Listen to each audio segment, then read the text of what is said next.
What's going on, everyone? I hope everyone's having a great day out there. Welcome back to the channel. So today I have a pretty good video. We're going to be talking about collecting sets and some things that I realized along the way, especially with vintage sets. That's really what I'm going to focus on today. So recently I had this epiphany, right, where I was like, hey, I want to collect some vintage nostalgia, collect some older sets, and that would be awesome, right? Of course it would, because prices are going down.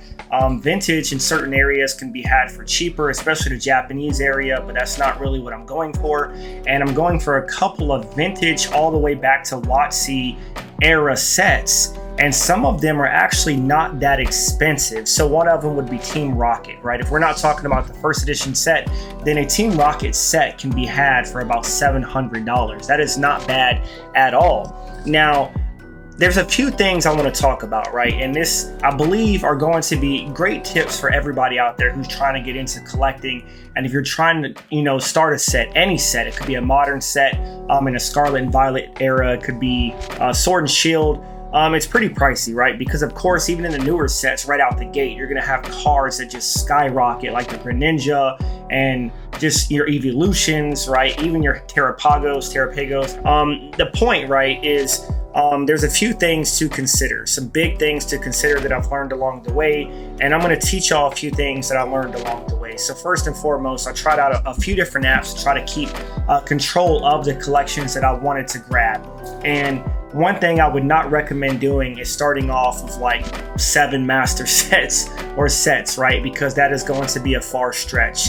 It's probably best, and I know some of you out there are saying, yeah, it's fucking stupid, right? Why would you do that in the first place? Is that really try to start with like 1 to 2 sets. When you try to start on 3, 5, 7 sets, that is a huge stretch, because you're going to bleed money, right? You're going to bleed attention. You really want to finish it. It's going to take a very long time. And then you quickly start to realize the price of some of these sets. So like I said, Team Rocket, fairly affordable. Neo Genesis, fairly affordable. But then you start getting into the EX Ruby and Sapphire, or whatever era you're looking at. Even your WotC promo set is going to be very, very pricey, right? Very, very pricey. And then you have to figure out if you want a master set or just a set. So at first I was thinking about, hey, let me go ahead and create a master set. I'm going to get like 7 different master sets, and some of the sets that I'm going for right now, I'm still actively going for from the WotC era. So we have the promo set. Of course, I wanted to do that. And then moving forward, right, I had the Team Rocket set, and then we had a few from EX Ruby and Sapphire. So I do have like Holland Phantoms, I have Team Rocket Returns, EX Fire Red Leaf Green, and Neo Genesis, and I think Call of Legends, that's what it was, Call of Legends, and I already completed Southern Islands, right? So I wanted that set as well, beautiful set, and I have that in the back in a binder, just bought that straight up right near mint.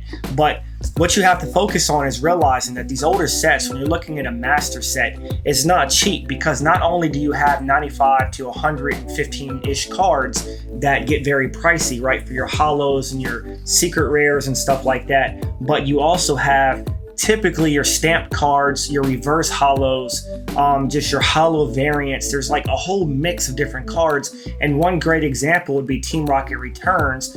Big set, right? When you're looking at like the holos or the reverse holos, you're looking at the stamped holos, you're looking at all types of different variants. It's easy to do a set for like 115 cards, but then you have to get every common and everything in a set pretty much has like a stamped variant, which those cards can easily be like $4 to $25 a piece, and we're talking about 112 additional cards. So it gets really, really pricey. And then cards in the older sets like that have, expensive cards, where Team Rocket Returns, you're gonna have your Suicune, I believe it's your Entei, you have a few big hitters in that set, your Mewtwo, but then you're going to have your really expensive gold stars in a set as well. So you have some really expensive cards. Even the cards at the top where they're a little bit cheaper, like your Dark Dragonair, your Dark Dragonite, stuff like that, your non-holo variant, is going to still be very pricey. We're talking like 20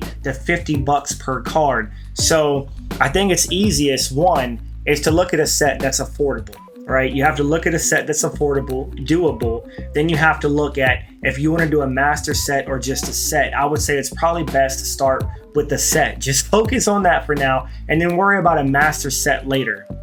And then you also have your outlier cards, right? So for example, when I'm creating the WotC promo set, there's a few cards that a lot of people wouldn't really realize that are very expensive, that are incredibly expensive, pretty much takes up the half of the value of the entire promo set, which is like $1,500, is the Pokemon Stadium. The Pokemon Stadium card is like $500-$600 and it's not even near mint. That's a very, very pricey card. And it is not the best looking card. There are some beautiful cards in the WotC promo era, even down at the bottom with your Celebi and your Rapidash and all those cool looking cards. You have your birthday Pikachu, a lot of big hitters in there. But of course, some of your outliers, the Pokemon Stadium, even a Sleeping Snorlax is like $50-$60 for an almost beat up condition. It's not really great. So you have to pay attention to that as well.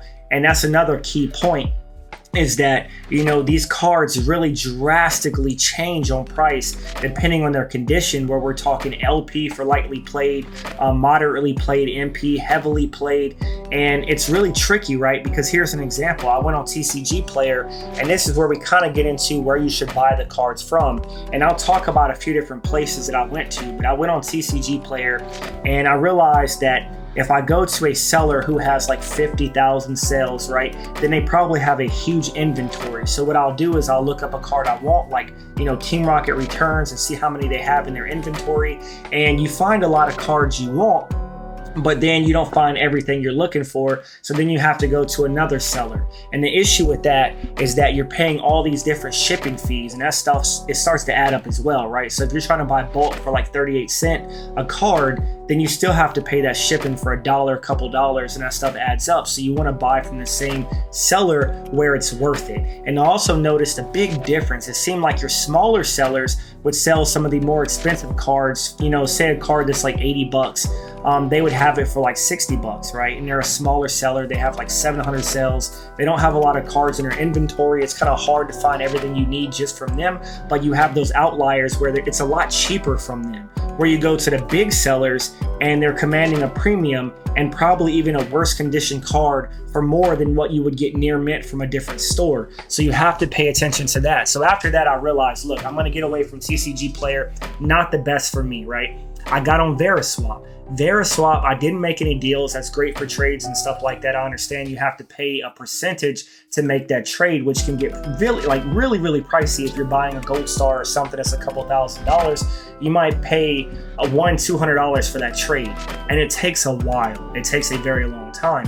But what I did notice is that I did find some of the cheapest and best conditioned Team Rocket Returns cards, as well as some gold stars on there. So if I want to make a huge purchase later for one of those big outlier cards that I need for the set to complete the set, I might go to Veriswap and just take a gander, but for now I'm not going to mess with it. So far, Discord, I'm in a lot of groups. I'm in PokeVault, the collector group. I'm also in a couple other ones, and I haven't had a lot of bites in there. Now, I have done a lot of reputable trades with reputable people on Discord. Discord can be great. It's always a place just to put some stuff. And I'm kind of fishing on Instagram. Instagram so far for me is a little bit risky for me because I don't do a lot of business on there. Right now, I do have people reaching out with some offers. A lot of people want to, you know, sell their cards versus trading them right now because they want to make that cash. But one thing about Instagram is that a lot of people are hitting me up who I know, right? A lot of friends, which is cool, but you want to really cast your net out wide when you're looking for some really rare cards. Because what I noticed is that it's really hard to find really good condition old vintage cards that are valuable for a decent price. And that sounds like an obvious statement, but a lot of people are not coming out of the woodworks for like Team Rocket Returns cards, right? I had a lot of people hit me up about Neo Genesis, a couple WotC promo cards, even some Call of Legends cards. And the prices have been vastly different, right? I had a guy hit me up on some Call of Legends legendaries, and he wanted like $95 per card. He said it averaged out because of the Rayquaza and the Lugia, and the cards were pretty beat up. Like on the back, the blue was just fucking ripped off. Like you just seen the white, like it was gone, right? Like he was checking if it was real or not, and the card was just ripped in half. So I'm like, dude, I'm not buying that for $95 per card. So one thing I did find is that I have a lot of comments on Facebook. You have to skim through the bullshit and the scams, but once you get through it, you get in some good groups like Verbank. There's a lot of good people that reach out with a lot of different stuff. And you get offered a lot of stuff. So one thing I did to start these sets, right? One tip I want to talk about is that the first thing I would recommend doing is just looking for someone who has a shit ton of bulk, right? People hate bulk. They want to get rid of it. You have people who've been collecting forever, even people right now who basically want to give it away. And when you look even on eBay, you can look up something like Neo Genesis bulk lot, Neo Genesis set, right? And then just scroll up to the top, filter it to like highest or lowest, whatever you want. I typically do the highest because lowest, you're going to get a bunch of bullshit, even single cards, and just go down till you hit your price point and what you like to see. And what I did is I went to the Neo Genesis, and of course I found a lot for like near mint, uncommon, common cards, and pretty much bought the entire set of uncommon and common cards, which was a very fair rate. I would say it's definitely cheaper than what it would be on TCG Player, pricing them out card for card. And it's a lot better than piecemealing them through like Facebook, where somebody's like, hey, you know, I have these two energies, I have this and that. So I would highly recommend doing something like that. Either go on, Facebook and ask somebody who has a lot of bulk to reach out to you and just give you a bunch at one time and just price it, a fair price and negotiate with them, or just go to eBay and just look up for a set. Now, some sets are really hard to find. I couldn't find Holland Phantoms for a set. I did find a lot of reverse hollows, but of course the price point was above what I wanted to pay. But I did find a Team Rocket Returns base set, right? Your commons, uncommons and stuff.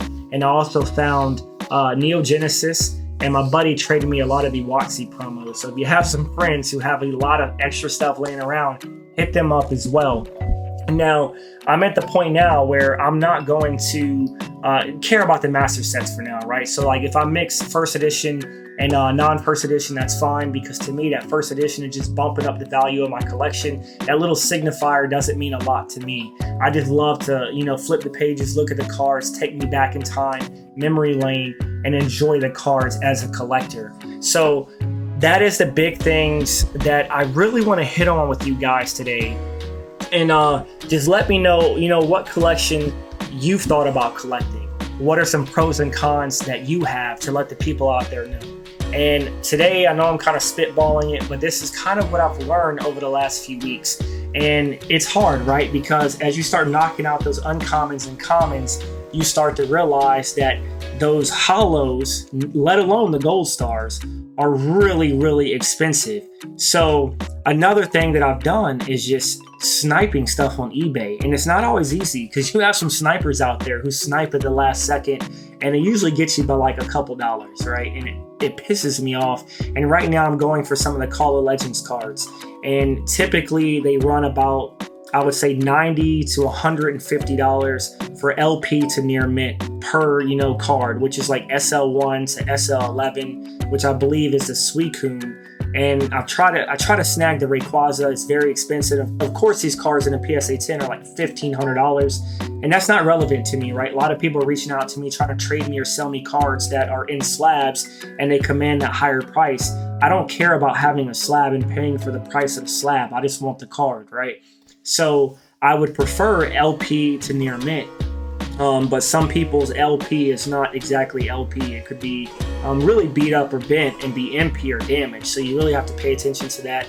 And some people like to argue with you. Just kind of got to block out the noise. But yeah, I hope y'all enjoyed the video, man. I'll continue, updating the content. I have some more cards coming in. Right now, I'm trying to work a few deals and snipe a few things off of eBay. I'm looking up Call of Legends, trying to hit some of those cards. And, hopefully I'll get one or two of the gold stars soon. That'll kind of like get me in motion, make me happy, and keep it moving, man. I really enjoy this. It's really fun, right? It's really fun. And hopefully the prices continue to go down so I can snag some of these cards. But you have to just stay up on eBay, man. I constantly, every day, just look up Call of Legends, Holland Phantoms, Neo Genesis, and I look at ending soonest on the filters, and I just see which cards are coming through. And if it's something I need, right, I go to PokeCollector. So far, it's been the best app to track your collections. You can tick off what you have, what you need, what you own, and then easily look at it with a picture. And there's another app that's really good called Dex. Now, I don't really use Dex right now. I think it's easier to see the different variants, but I like the way PokeCollector's laid out for the sets and then seeing all the photos and stuff like that. If you click the photo, it'll tell you if there's like a reverse holo or a first edition and stuff like that. So I hope you guys enjoyed this video. I hope I didn't ramble too much. I hope I helped somebody out there, somebody who's trying to collect. Just take it slow, man, because you're gonna stretch yourself dry, thin, spend all your money. You can spend money really quick with Pokemon, and it gets really pricey really fast. So make sure you're prioritizing your bills, your responsibilities. Pokemon, if you can, use house money, right? Trade what you have, sell what you have, get what you want, and just kind of space it out, right? If you can afford a card this month, get one this month, get one next month, next paycheck, and just do stuff like that.